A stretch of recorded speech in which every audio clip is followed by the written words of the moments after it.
Sistema linfático. Introducción. Para evaluar semilógicamente los ganglios linfáticos es necesario, en primera instancia, conocer los grupos ganglionares corporales de significación clínica que se dividen en superficiales y profundos. Además, se debe tener en cuenta el drenaje linfático de los diferentes territorios corporales relacionados con cada uno de estos grupos. Ganglios superficiales. Situados en el tejido celular subcutáneo, son fácilmente accesibles a la exploración semiológica, inspección y palpación.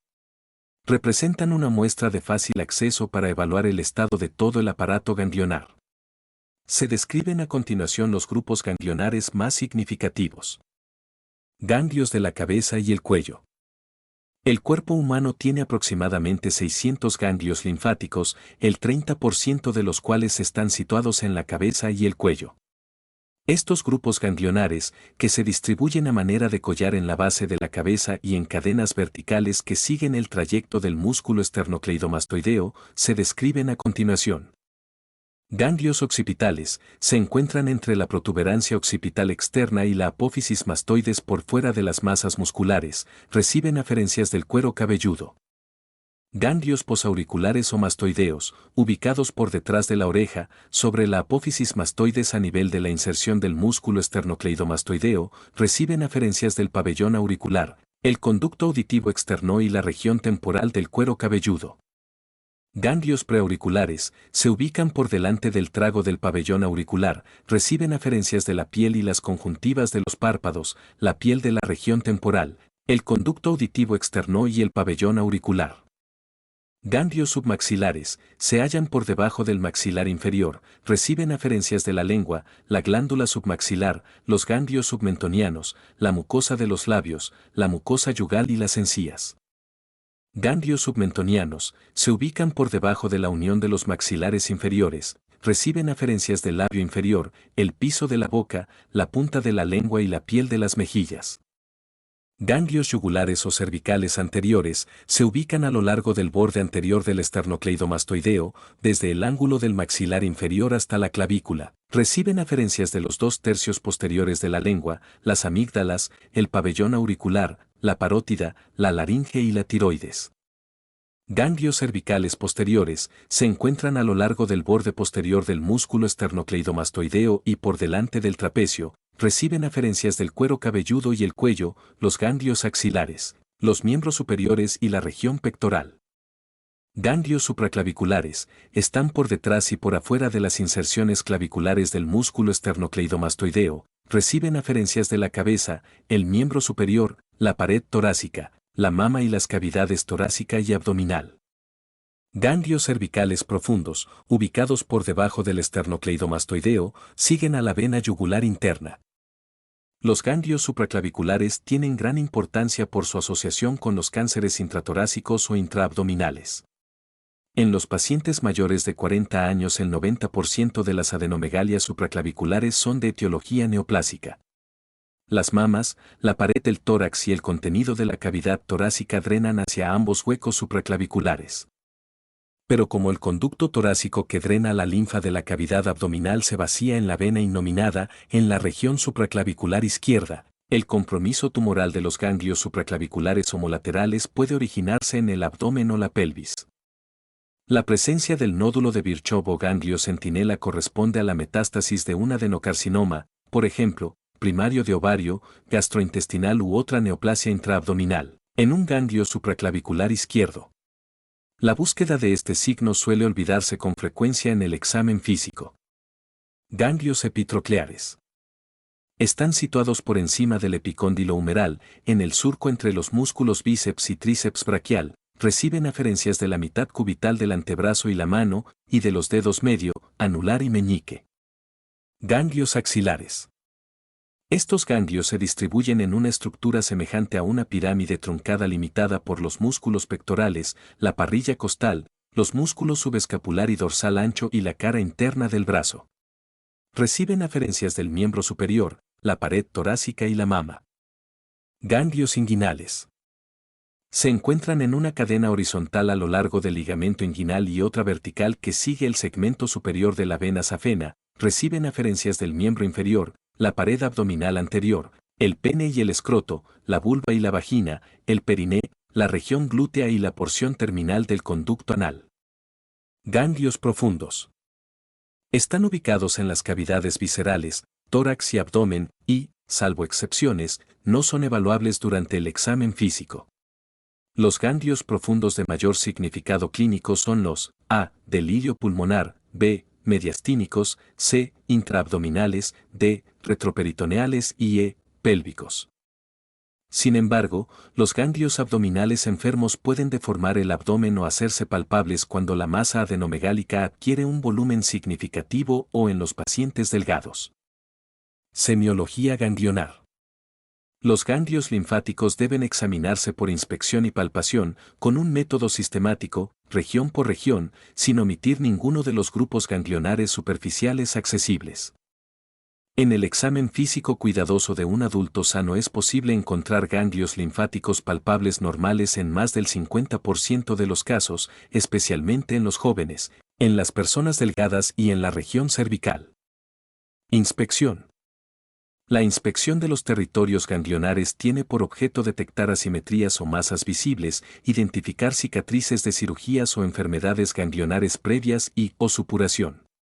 El uso de la luz indirecta puede ayudar a resaltar estructuras. Además, es probable descubrir lesiones cutáneo-mucosas que justifiquen adenomegalia satélites, chancro sifilítico, melanoma. La piel por encima de los ganglios normales no debe tener alteraciones, en las adenitis piógenas esta adquiere edema y rubor. Es característico el color azulado de la piel de la región inguinal que cubre los ganglios del linfogranuloma venéreo. A veces los ganglios enfermos supuran, este signo limita notablemente las posibilidades etiológicas.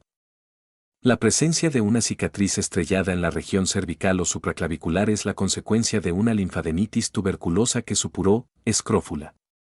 La linfangitis aguda superficial, inflamación aguda de los vasos linfáticos subcutáneos, identificable como un trayecto eritematoso que se extiende desde la lesión primaria hacia los ganglios regionales, acompaña con frecuencia a las infecciones de la piel y las partes blandas por estreptococos del grupo A y las picaduras de insectos y arácnidos. La tumefacción nodular del tejido celular subcutáneo a lo largo del trayecto linfático define una situación clínica distinta que se conoce como linfangitis nodular. Si se asocia al antecedente de una herida traumática contaminada con tierra o acaecida durante tareas de jardinería, sugiere esporotricosis o nocardiosis. Además de las alteraciones localizadas de la piel, es posible encontrar lesiones mucosas, por ejemplo, candidiasis orofaríngea en pacientes HIV positivos, úlcera luética de las amígdalas, o cutáneas generalizadas, por ejemplo, exantema del síndrome mononucleósico, eritrodermias, que constituyen excelentes claves diagnósticas. Palpación. Debe realizarse con el pulpejo de uno o más dedos, índice, medio, anular, ejerciendo una presión variable, inicialmente, presión mínima para evitar el desplazamiento de los ganglios, y movimientos circulares o de vaivén. Cuando se exploran los grupos ganglionares de la cabeza y el cuello, los axilares y los epitrocleares, el paciente debe estar sentado. El examinador puede ubicarse, indistintamente, por delante o por detrás y sostener la cabeza del paciente con una de sus manos. Además, al imprimir movimientos pasivos de flexión, extensión o rotación, se provoca una relajación de los músculos del cuello que favorece la palpación. La realización de la maniobra de Valsalva facilita la palpación de los ganglios supraclaviculares. Los ganglios epitrocleares palpables son habitualmente patológicos. Mediante la palpación se deben determinar las siguientes características. Forma y tamaño. Los ganglios normales son estructuras elipsoidales, como un poroto, con un eje mayor de 0,51 cm, en la región inguinal pueden llegar a tener 2 centímetros. El aumento de tamaño, que puede ser visible y palpable, o los cambios de forma, se hacen esféricos, son signos de patología ganglionar. Cuando un conglomerado ganglionar tiene un tamaño superior a 10 centímetros en su eje mayor se lo designa como masa ganglionar y es una manifestación característica del compromiso de los ganglios profundos por linfoma o metástasis de carcinoma. Un estudio demostró la ausencia de lesiones neoplásicas en todos los ganglios biopsiados que tenían un tamaño menor de 1 centímetro. En cambio, el cáncer estaba presente en el 38% de las adenomegalias mayores de 2,25 centímetros. Los ganglios agrandados del linfoma de Hodgkin, LH, pueden tener cambios espontáneos de tamaño por regresión del componente inflamatorio de la lesión neoplásica. Sensibilidad: los ganglios normales son indoloros.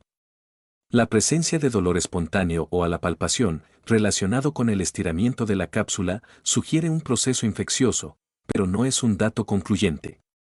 En la leucemia aguda, los ganglios, por su rápido crecimiento, son dolorosos.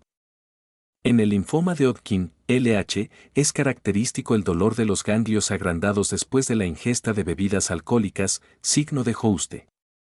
Consistencia: los ganglios normales tienen consistencia blanda, los metastásicos son duros o pétreos, y los afectados por procesos linfoproliferativos son firmes, consistencia de goma de borrar. Los ganglios, normales o patológicos, no laten. Si se percibe latido, puede ser una arteria o ganglios en contacto estrecho con una arteria que transmiten el latido. Movilidad: los ganglios es que sean móviles. Los ganglios patológicos pueden adherirse entre sí, a la piel o a planos profundos. La pérdida de movilidad indica que la patología ha superado el límite anatómico de la cápsula, lo cual es característico del compromiso neoplásico, aunque también puede verse en infecciones. La dureza de una adenomegalia es directamente proporcional a la probabilidad de que la causa que la origina sea neoplásica. Interpretación diagnóstica. El hallazgo de ganglios anormales es un signo que obliga al médico a identificar a los pocos pacientes que tienen adenomegalias por una enfermedad grave, diferentes de la gran mayoría que presentan una enfermedad benigna. En el examen físico, además de evaluar cuidadosamente todos los grupos ganglionares, se debe investigar la presencia de alteraciones semiológicas en el hígado y el vaso. La esplenomegalia asociada con adenomegalia sugiere síndrome mononucleósico, linfoma, leucemia aguda, leucemia linfocítica crónica y sarcoidosis. Muchas gracias por escuchar hasta el final, suerte con los exámenes.